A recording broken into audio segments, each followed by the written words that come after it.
반갑습니다. 에듀윌 2025년도 사회조사 분석사 2급 필기 김앤박의 박교수입니다. 제3과목 통계분석과 활용, 이번 시간에는 챕터 2 확률 분포 함께 공부하고 문제풀이 진행하겠습니다. 학습 방법입니다.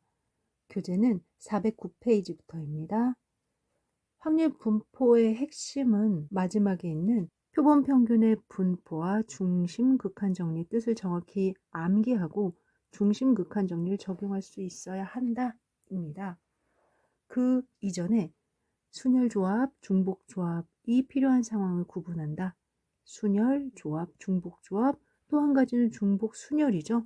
시험에는 중복 순열은 본 적이 없어요. 하지만 네 가지를 잘 알고 경우의 수를 계산에 적용할 수 있도록 연습한다. 조건부 확률 참 시험에 많이 나와요. 그로부터 파생된 독립, 베이즈 정리를 연결하여 적용할 수 있도록 연습해야 한다. 분포로 들어가면 이항 분포하고 정규 분포가 제일 중요하고요. 이항 분포는 평균과 분산을 구하는 공식을 암기하시고 직접 구할 수 있으셔야 합니다. 정규 분포는 그 의미와 특징도 기억하시고 표준 정규 분포로 변환하여 상황을 해석할 수 있어야 합니다. 모두 너무 중요한 부분이라 어떤 게 더 중요하다, 덜 중요하다 라고 말씀드리기가 어려워요. 몇 가지 핵심 잡아드리겠습니다. 우선 확률 분포를 정의하기 이전에 사건에 대한 정의가 진행이 되고요. 사건에는 각각의 A사건, B사건과 함께 합사건, 곱사건, 배반사건, 여사건. 이제 사건을 정의하면 확률을 계산하게 되는데 경우의 수를 이용한 확률, 즉 수학적 확률을 위하여 순열, 조합, 중복순열, 중복조합 이렇게 진행하겠습니다. 순열은 순서를 고려합니다. 예를 들어서 5개 중에서 3개를 뽑아서 순서대로 나열하세요. 첫 번째 자리에 5개, 두 번째 자리에 4개, 세 번째 자리에 3개. 이렇게 5, 4, 3 또는 5 팩토리얼을 먼저 계산하고 2 팩토리얼로 나누어도 된다. 왼쪽에 팩토리얼이라는 거는 전체 5개 중에 5개를 모두 나열한다. 이런 의도죠. 5, 4, 3, 2, 1을 5 빼기 3 팩토리얼로 나눈다. 이렇게 다시 한번 정리할 수 있고 2 팩토리얼, 그러니까 2, 1. 하나도 선택하지 않아 나열하는 방법 한 가지, 그리고 n개 중에서 하나도 선택하지 않는 방법 한 가지. 이렇게 MP0은 1, 0 팩토리얼은 1이다. 중복순열은 중복을 허용한 순열이죠. 5개 중에서 3개를 뽑아 순서를 고려하여 나열하라 라고 이야기하면 처음에 올 수 있는 게 5가지, 두 번째도 5가지, 세 번째도 5가지. 따라서 5의 세제곱. 조합이 시험에는 제일 많이 나올 뿐더러 활용도 많이 되죠. 조합은 순서 없이 5개에서 3개를 뽑아 나열하기. 그러면 처음에 올 수 있는 거 5가지, 두 번째 올 수 있는 거 4가지, 세 번째 올 수 있는 거 3가지. 순열을 계산한 후 그 안에서 공통되는 3개씩 묶는 거죠. 3팩토리얼로 나누면 됩니다. 5P3을 3팩토리얼로 나눈다. 이렇게 이해하시면 되겠죠? 또한 5개 중에서 3개를 뽑는 거는 반대로 5개 중에 2개를 뽑지 않는 거랑 같습니다. 이렇게 서로 좌우 대칭이 됨을 기억을 하셔야 됩니다. 나는 n개 중에서 n개를 모두 순서 없이 뽑을 거야 라는 거 한 가지, n개 중에서 하나도 뽑지 않는 거 한 가지. 중복 조합입니다. 서로 다른 n개의 원소에서 중복을 허락하여 r개를 택하는 조합. 조합은 순서 없이 뽑기만 하는 거잖아요. 5개 중에서 나는 순서 없이 3개를 중복해서 뽑겠다. 5 더하기 3 빼기 1 C3으로 바꾸어서 계산을 하셔야 됩니다. 따라서 7C3과 같고 또는 7C4와 같죠. 조합 문제와 중복 조합 문제가 가장 자주 나오고 중복 조합을 이용하는 기출문제 중 자주 확인되는 문제가 아래 문제입니다. 똑같은 크기의 사과 10개를 5명의 어린이에게 나누는 방법. 단, 이 기호 어떻게 읽는지 아시나요? N개 중에서 R개를 선택하는 조합의 수 NCR과 같은 기호인데 N choose R 이렇게 읽으셔야 됩니다. N choose R. 보통 한국에서는 NCR을 많이 쓰는데 서양에서는 N choose R을 많이 씁니다.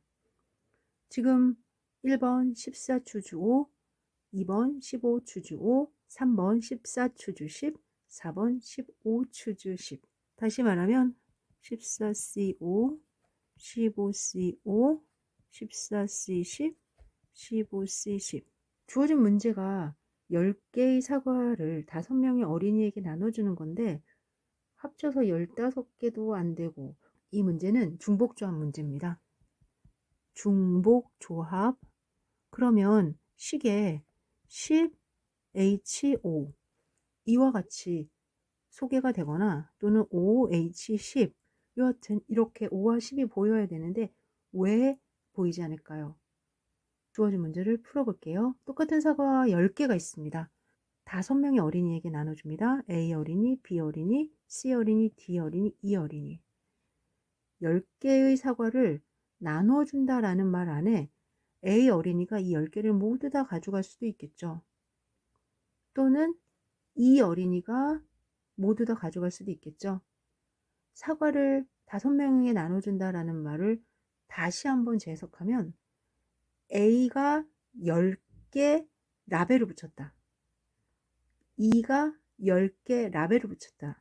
이렇게 생각하시면 어떨까요?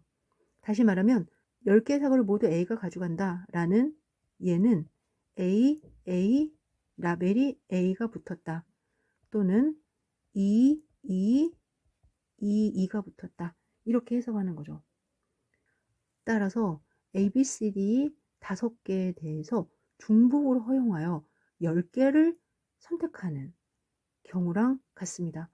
5, H, 10 따라서 5 더하기 10 빼기 1C, 10 그러면 14C, 10 14C, 4 3번이 맞네요. 따라서 1번하고 2번처럼 5니까 뒤에 5가 있어야 돼. 이런 생각을 다시 한번 해보시고 주어진 문제가 중복 조합의 문제였구나. 이렇게 보시면 될 것 같습니다. 확률과 확률 법칙이 이 단원에서 소개가 되고요. 그 중에 이제 수학적 확률이냐 통계적 확률이냐. 확률은 0과 1 사이에 있다. 전 사건의 확률은 1이고 하나도 일어나지 않은 사건은 0이고 A 사건의 여사건은 1-PA다. 두 사건의 합사건은 각 사건이 일어날 확률을 더한 뒤 교사건의 확률을 뺀다. 그런데 만약에 서로 배반 사건이다. 그러면 교사건이 없다. 따라서 각각의 A 사건과 B 사건이 일어날 확률을 더하면 된다. 조건부 확률과 배제 정리 참 많이 나오는데 조건부 확률의 정의가 어떤 겁니까? A 사건과 B 사건이 이와 같이 있을 때 A가 새로운 표본 공간일 때의 B가 일어날 사건을 P, B바 A라고 이야기합니다. 베이지 정리는 조건부 확률을 이용하여 실제적인 문제를 해결하는 도구로 표본 공간 S가 서로 배반인 부분집합으로 분할되었을 때 특정한 임의의 사건 B가 일어날 확률을 이야기합니다. 예를 들어 K공장에는 3대의 기계 A, B, C가 생산을 50대, 30대, 20으로 하고 있다고 합니다.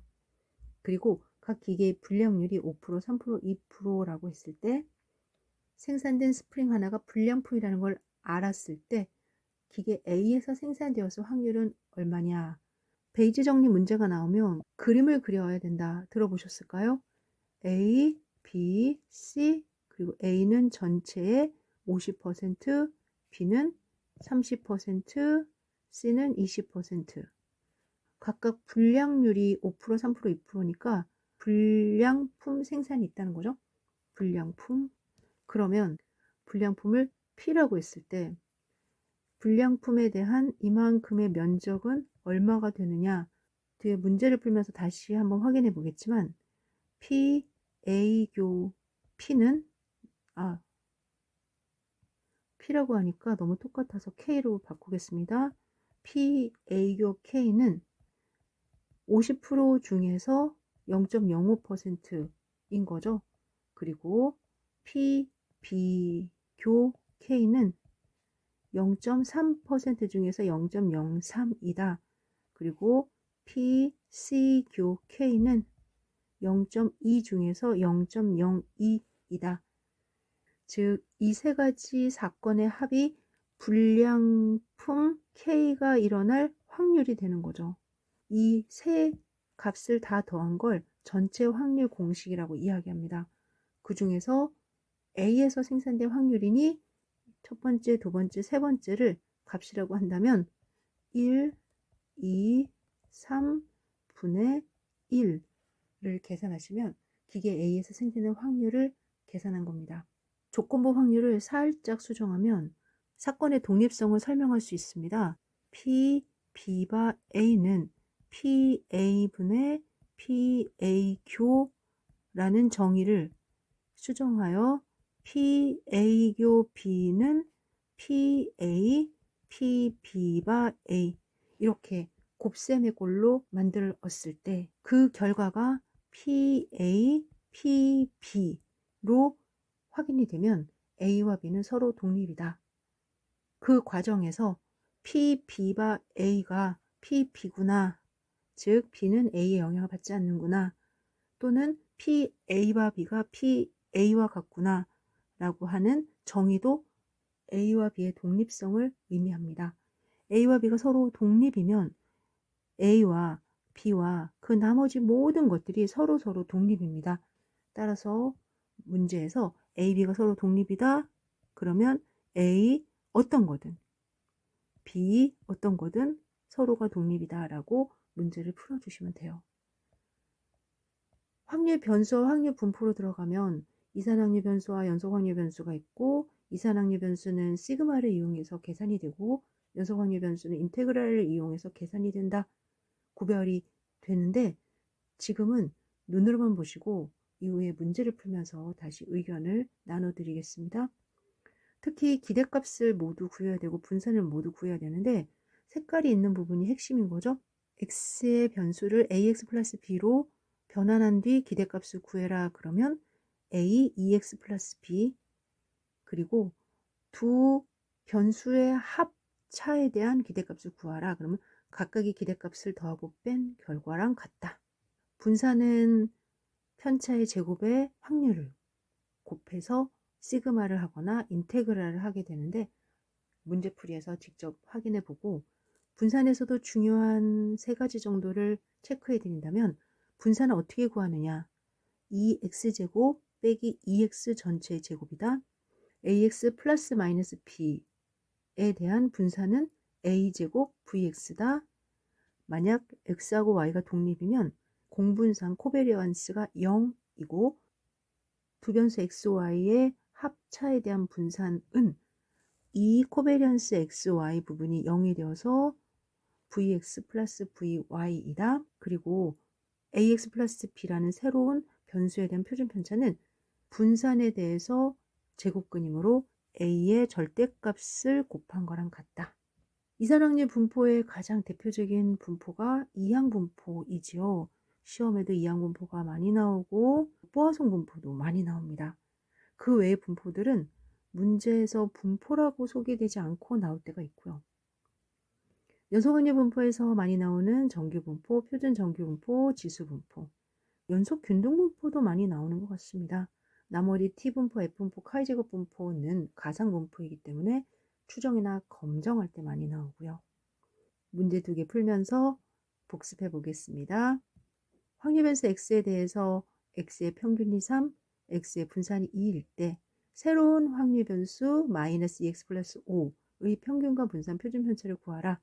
앞서 이 AX 플러스 B는 A의 2X 플러스 B, V의 AX 플러스 B는 A제곱 VX, 시그마 AX 플러스 B는 절대값 A 시그마 X, 각각의 EX 넣어주시고 VX 넣어주시고 절대값 넣어서 시그마 X는 루트 2 넣어서 계산하면 되겠죠. 1번 평균은 마이너스 2 곱하기 2x 더하기 5이므로 마이너스 2 곱하기 3 더하기 5는 마이너스 1. 분산은 마이너스 제곱의 vx이므로 4 곱하기 2는 8. 표준 편차는 절대값 마이너스 2에 시그마 x이므로 2 곱하기 루트 2는 2 루트 2. 잘 푸셨고요. 어느 자동차 정비 업소에서 최근 1년 동안의 기록을 근거로 하루 동안 찾아오는 손님의 수에 대한 확률 분포를 다음과 같이 얻었다. 하루에 한 명도 안 올 수도 있고, 한 명 올 수도 있고, 2명, 3명, 4명, 5명이 올 수 있는데 1년 동안 자료를 보니까 100명 중에 한 명도 안 오는 날이 5일, 한 명 오는 날이 20일, 2명 오는 날이 30일, 3명 오는 날이 25일, 4명 오는 날이 15일, 5명 오는 날이 5일 이렇게 돼 있는 거죠. 이 확률 분포에 근거할 때 하루에 몇 명 정도의 손님이 이 정비소를 찾을 것으로 기대되는가? 기대값을 구해라 이런 말이죠. 기대값 구하는 방법입니다. 손님의 수와 확률을 곱한다. 1과 0.1을 곱하고 2와 0.3, 3과 0.4, 4와 0.2로 5와 0.05를 곱한 다음에 각각을 더한다. 계산을 하면 0 곱하기 100분의 5 더하기 5 곱하기 100분의 5. 정리를 하시고 마지막에 이제 계산을 해주시면 됩니다. 25는 계산기를 처음부터 사용하셔도 되지만 혹시 계산기를 마지막에 사용하실 분들은 저처럼 정수로 옮긴 다음에 계산을 해주시면 됩니다. 그 결과 합은 240 100분의 2.4. 답은 2번이 되죠. 기대값을 구하는 방법은 x와 확률값을 각각 곱하는 겁니다. 그리고 그 곱한 것을 다 더해주는 겁니다. 기대값 구하는 연습 이후에 더 하겠습니다. 이산확률 분포 중에서는 베르누이 시행 이항 분포 시험에 제일 많이 나오고, 베르누이 시행은 한 번의 기회 안에서 성공한다, 실패한다 이런 상황인데 베르누이 시행이 n번 반복이 되면 이항 분포가 되죠. 베르누이 시행을 이항 분포로 기호화시키면 1,p 이렇게 쓰기도 합니다. 이항 분포에서 시험에 제일 많이 나오는 건 각각의 확률값을 계산하는 것도 한 번씩은 나와요. 하지만 역시 평균 NP, 표준 편차 NP1-P가 제일 많이 나오고 보통 NPQ라고 읽기도 합니다. 아래 문제 한번 풀어볼게요. 한 개의 주사위를 3번 던져 1의 눈이 나오는 횟수를 x라 할 때 x의 확률 분포와 기대감이 분산을 구하면, 한 개의 주사위를 3번 던지면 1의 눈이 한 번도 안 나올 수 있겠죠. 2번 나올 수도 있고 3번 다 나올 수도 있고요. 그리고 한 번 나올 때 1의 눈은 6분의 1만큼 나오겠죠. 당연히 반대는 6분의 5라고 놓을 수 있죠. 이처럼 주사위를 3번 독립시행하고 내가 원하는 1번의 눈이 나올 확률이 6분의 1이다 라는 배경 안에서 바이노미얼 3,6분의 1을 따른다라고 말할 수 있습니다. 그리고 1의 눈이 한 번도 나오지 않는다, 한 번 나온다, 2번 나온다, 3번 나온다 그랬을 때 이와 같이 표를 구할 수가 있고, 2번 나온다는 게 무슨 말이에요? 3번 중에 2번은 1이 나왔고 한 번은 다른 게 나왔다 이런 뜻이죠. 따라서 3C2의 6분의 1의 제곱, 6분의 5의 1제곱, 그 다음에 바이노미얼 3,6분의 1 안에서 평균은 3과 6분의 1을 곱한 거 2분의 1, 그리고 분산은 3과 6분의 1과 반대인 6분의 5를 곱한 거 12분의 5다. 계산할 때 NP, NPQ, NP, NPQ. Q는 1-P를 한 번에 부르는 명칭이기도 해요. 그 외에 초기화 분포, 기하 분포, 음이항 분포, 뽀아송 분포, 그리고 뽀아송 분포는 일정한 단위 내에서 발생하는 사건의 수에 대응하는 확률 변수 X의 분포죠. 시험에는 뽀아송 분포도 자주 소개가 되는데 여러분도 혹시 분포 중에서 궁금한 게 있으면 언제든지 댓글 달아주세요. 그러면 제가 조금 더 준비해서 안내해 드리겠습니다. 오른쪽에 있는 각각의 평균과 분산까지는 외우지 않아도 되리라고 봅니다. 그런데 뽀아송 분포는 특징상 평균도 람다지만 분산도 람다입니다. 평균과 분산이 동일하게 람다다라는 건 기억을 해주셔야지 몇 가지 문제를 풀 때 당황하지 않으십니다. 어떤 사람이 즉석 복권을 5일 연속하여 구매하였다고 하자 어느 날 당첨될 확률은 5분의 1이고 어느 날 구입한 복권의 당첨 여부가 그 다음날 구입한 복권의 당첨 여부에 영향을 미치지 않는다면 2장이 당첨되고 3장이 당첨되지 않을 복권을 구매할 확률은 주어진 문제가 이항분포임을 아실 수 있나요? 복권을 5일 연속해서 구입했다. 그러면 n은 5이고 당첨될 확률 p는 5분의 1인 이항분포죠. 바이노미얼. 따라서 지금의 이 상황은 바이노미얼을 표로 나타내면 한 번도 당첨되지 않을 수 있고 한 번 당첨될 수 있고 2번, 3번, 4번, 5번 가능성이 있는 확률 분포가 나오고 2장이 당첨이 되고 3장이 당첨되지 않았다는 건 여기에 들어갈 확률값이 얼마냐라는 겁니다. 따라서 5번 중에 2번 당첨이 됐어요. 하지만 나머지는 당첨이 되지 않았어요. 와 같이 식을 세울 수 있고 OC는 5 곱하기 4, 2 곱하기 1 따라서 10 이렇게 답이 나오니 정답은 1번이 되겠네요. 10 곱하기 5분의 1의 2제곱 곱하기 5분의 4의 세제곱. 주어진 문제에는 분수 부분이 모두 동일하네요. 따라서 조합 OC2를 계산하면 해결이 되는구나 라고 알 수가 있습니다.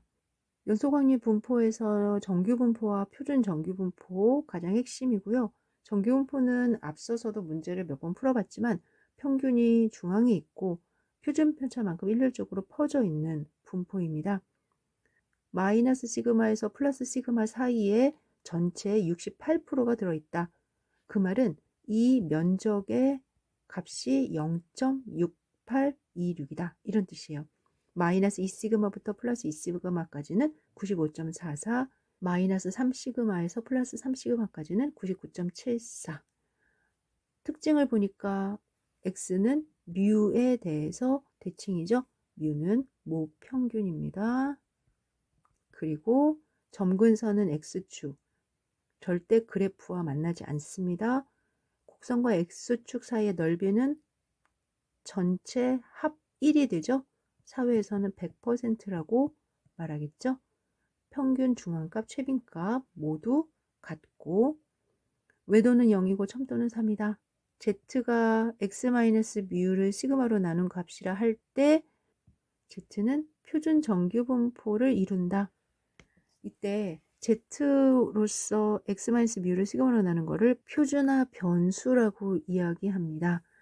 어떤 정규분포더라도 표준 정규분포로 바꾸어서 계산도 하고 결과도 찾습니다. 위에 정규분포에 대한 식이 있는데 이 식은 외우는 건가요? 외우시더라도 시험엔 안 나오고요. 그냥 이런 식이 있구나 라고 보시면 됩니다. 표준 정규분포는 중심이 0이고 표준 편차가 1인 그리고 표준화를 시킨 분포 안에서 우리는 확률값을 선택하게 됩니다. 확률값 구하는 거 문제를 풀면서 안내해 드릴 건데요. 몇 가지 문제를 좀 볼게요. 표준 정규분포 문제가 나오면 제일 먼저 표준 정규분포를 그리는 게 제일 중요합니다. 즉 이렇게 그리시고 항상 가운데가 0이고 표준 편차가 1만큼씩 퍼져 있을 것을 생각하시고요. Z가 1.32보다 작을 확률 1, 2, 3에서 1.3이면 이쯤 되겠죠? 이쯤보다 작을 확률은 얼마냐 이런 범위를 물어보는 거예요. 그러면 반의 범위인 0.5 그리고 0에서 Z가 1.32가 될 확률을 더하는 거죠. 따라서 식에도 있는 것처럼 0보다 작을 확률 0.5에 0에서 1.32 사이일 0.4066을 더해서 0.9066이다. 0에서 1.31 표준 정규분포 확률값은 어떻게 확인합니까? 보통 자료에 제공이 됩니다. 따라서 선택하시면 되는 거죠. 나머지 문제도 같고요.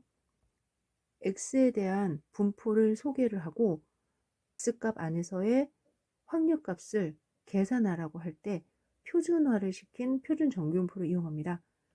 x가 30과 4의 제곱을 따르는 정규분포이고 그때 x가 34에서 38 사이의 확률을 구한다면 34와 38에 대해서 그림을 한번 그려볼게요. 이와 같이 그림이 그려지고 34일 때와 38일 때 색칠한 만큼의 값이 얼마인지 묻는 문제죠. 표준 정규 분포로 바꾼다면 각각의 값들이 0, 1, 2가 되니 1과 2에 있을 확률 값을 구하면 됩니다. 그런데 조건에는 0에서 2까지의 확률이 0.477이고 0에서 1까지의 확률이 0.3413. 그러면 0에서 2까지의 확률을 계산한 뒤에 0에서 1까지의 확률을 빼는 식으로 하시면 되겠죠. 따라서 0.477이 빼기 0.3413. 지금 표준화 없이 문제를 푸셨는데 괜찮을까요? 보통 소수점이 나오는 거 아닐 시에는 정규분포를 바로 표준 정규분포로 바꾸어서 계산하셔도 됩니다. 따라서 0.4772에서 0.3413을 빼서 계산하시면 되겠습니다. 다음은 정규분포의 정규 곡선을 설명한 것이다. 맞는 것은 모두 몇 개인가? 정규분포의 정규 곡선이란 정규 분포의 곡선을 이야기합니다. 정규 곡선은 중앙값을 중심으로 좌우 대칭형이다. 평균을 중심으로 좌우 대칭형이죠. 하지만 최, 중, 평 모두 동일하기 때문에 이 자리에 최빈 값을 평균을 이렇게 들어가도 맞는 말입니다. 정규 곡선의 형태와 위치는 평균과 표준 편차에 의해서 결정된다. x가 정규 분포 μ와 시그마 제곱을 따른다. 라는 조건상 평균과 표준 편차에 의해서 결정이 되겠죠. 정규 곡선 아래의 면적은 1이다. 맞는 말이죠. 확률의 모든 면적은 1입니다. 정규 곡선이 그려지는 확률 범위는 마이너스 무한대에서 플러스 무한대다. 맞습니다. 따라서 4번. 그 외에 T분포, 카이제곱 분포, F분포가 있는데 T분포는 정규분포랑 비슷하게 생긴 분포다. 그리고 첨도는 3보다 크다. 앞서 공부를 하셨죠.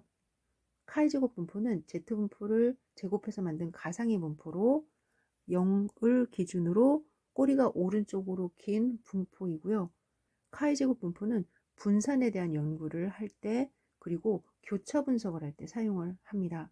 F분포는 카이제곱 분포 두 개의 비율로 만들어진 분포이고 따라서 자유도가 두 개임을 알 수가 있는데 아래와 같이 FBA라는 자유도를 가진 분포는 FAB라는 자유도를 가진 분포분의 1이다 라는 관계가 시험에 자주 나오더라고요. T분포, 카이제곱 분포, F분포에서 핵심되는 부분을 확인해 보았습니다. 마지막으로 표본 분포인데요. 특히 표본 평균의 분포와 표본 비율의 분포 이 두 가지에 대해서 여러분들이 집중해서 기억을 하셔야 되고요. 그 중에서도 중심극한 정리는 표본 평균에 대한 분포를 이야기할 때 사용을 합니다. 니은번에서 n이 충분히 크기만 하면 모집단의 정보 중에 뮤와 시그마 제곱만 한다면 x반은 근사적으로 정규 분포를 따른다. 그리고 정규 분포를 근사적으로 따르기 때문에 표준화를 시켰을 때는 근사적으로 표준 정규 분포를 따른다 라는 거죠. 그런데 교수님, 저는 표본 평균의 분포를 왜 구해야 되는지 모르겠습니다. 이거는 추정에 가서 이야기를 하는 게 좀 더 맞지만 간단하게만 이야기한다면 모집단에서 모평균에 대한 궁금함이 있을 때 표본으로부터 평균을 계산합니다. 그런데 이 평균은 표본을 뽑을 때마다 다른 값들로 계산이 되겠죠.